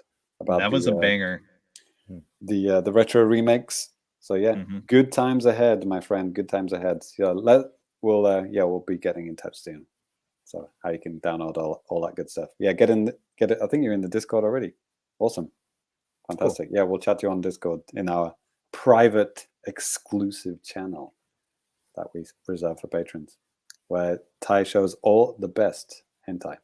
Yeah. Which he doesn't show to the public. That's right. Right then. Cool.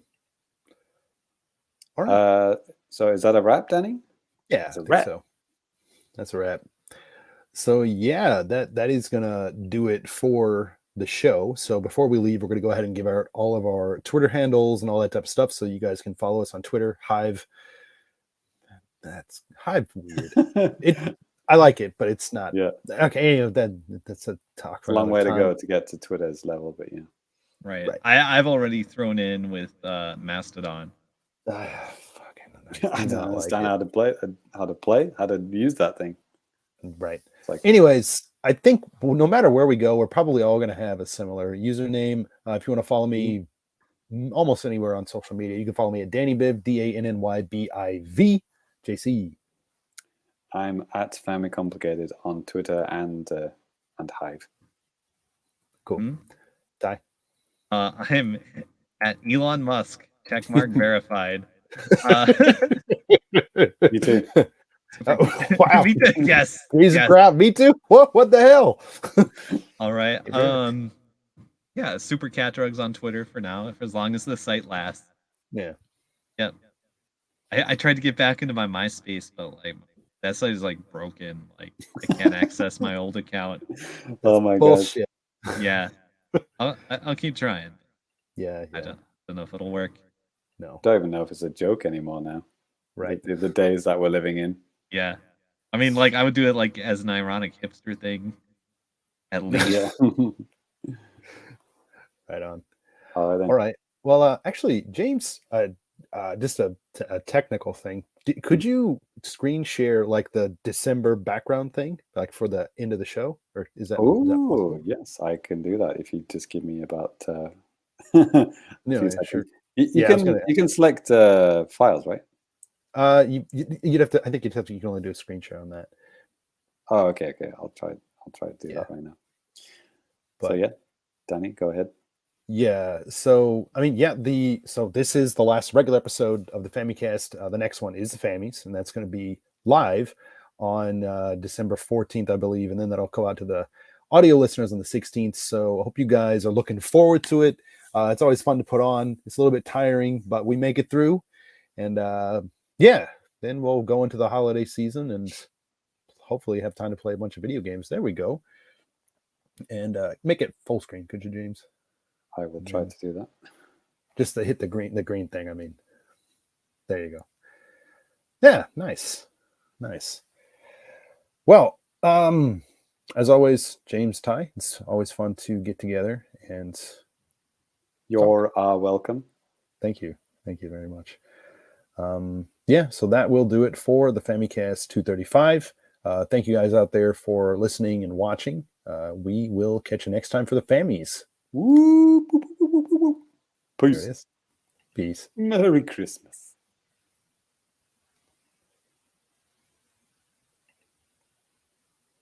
Blah.